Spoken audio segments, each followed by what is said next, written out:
Story with Binaca. सुनिए कहानी Binaca की जुबानी। तो लीजिए, हाजिर है मुंशी प्रेमचंद की लघु कथा बाबा जी का भोग। रामधन अहीर के दरवाजे पर एक साधु आया और बोला, बच्चा, तेरा कल्याण हो, कुछ साधु पर श्रद्धा कर। रामधन ने जाकर अपनी पत्नी से कहा, सुन तो, द्वार पर साधु आए हैं, उन्हें कुछ दे दे। रामधन की पत्नी बर्तन मांज रही थी और साथ ही इस घोर चिंता में मग्न थी कि आज भोजन में क्या बनेगा। घर में अनाज का एक दाना भी नहीं था। चैत का महीना था, मगर दोपहर को ही अंधकार छा गया था। उपज सारी की सारी खलियान से उठ चुकी थी। आधी महाजन ने ले ली और आधी जमींदार के प्यादों ने वसूल कर ली। भूसा बेचा तो बैल के व्यापारी से गला छूटा। मात्र थोड़ी सी गांठ अपने हिस्से में आई, उसी को पीट पीट कर मन भर दाना निकाला। किसी प्रकार चैत का महीना तो पार हुआ। अब आगे क्या होगा?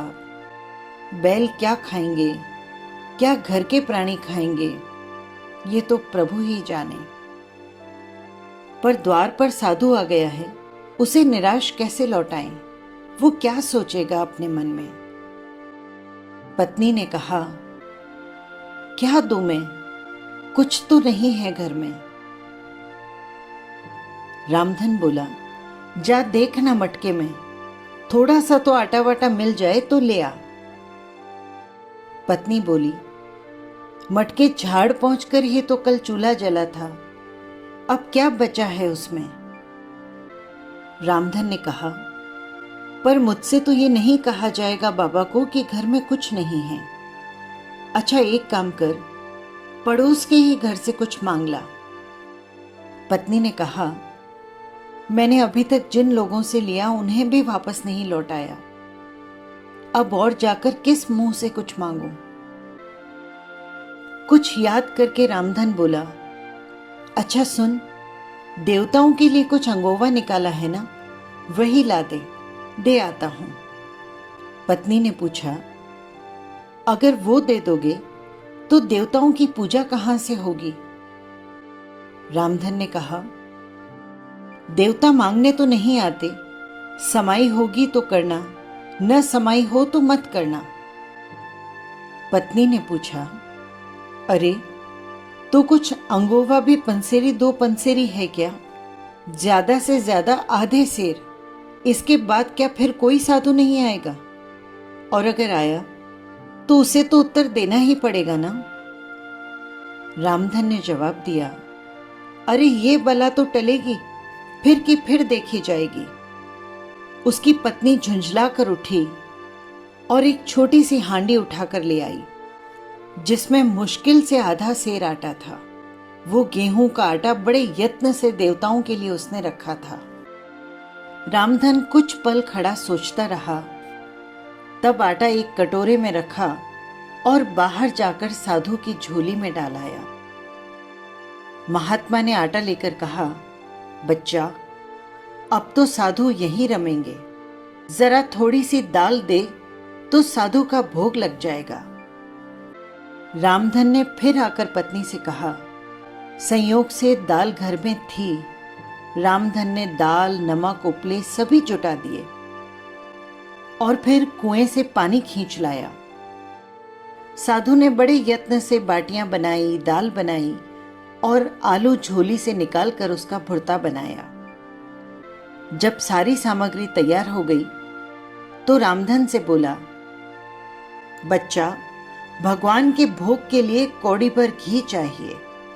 भोजन पवित्र न होगा तो भोग कैसे लगेगा? रामधन ने हाथ जोड़कर बाबा जी से कहा, बाबा जी, घी तो नहीं है मेरे घर में। साधु बोला, बच्चा, भगवान का दिया तो तेरे पास बहुत है, ऐसी बातें मत बोल। रामधन फिर बोला, महाराज, मेरे गाय भैंसे कुछ नहीं है, तो घी कहाँ से होगा? साधु ने कहा, बच्चा, भगवान के भंडार में सब कुछ है, जाकर मालकिन से तो कहो। रामधन ने झुंझलाकर पत्नी से कहा, ये साधु भी बड़े अजीब हैं, घी मांगते हैं। मांगने को तो भीख है, पर देखो इनके घी के बिना कौर तक नहीं धसता। पत्नी ने मायूस होकर कहा, तो इसी दाल में से थोड़ी लेकर बनिए के यहाँ जाओ, ये दाल देकर थोड़ा सा वहां से घी ले आओ। जब सब किया है तो इतने के लिए उन्हें क्यों रुष्ट करते हो? घी आ गया। साधु ने ठाकुर जी की पिंडी निकाली, घंटी बजाई और भोग लगाने बैठे। खूब तन कर खाया, फिर पेट पर हाथ फिराते हुए द्वार पर ही लेट गए।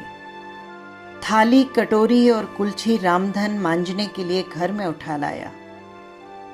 उस रात रामधन के घर चूल्हा नहीं जला, केवल दाल पकाकर ही पी ली। रामधन लेटा और सोचने लगा, मुझसे तो ये बाबा जी ही अच्छे।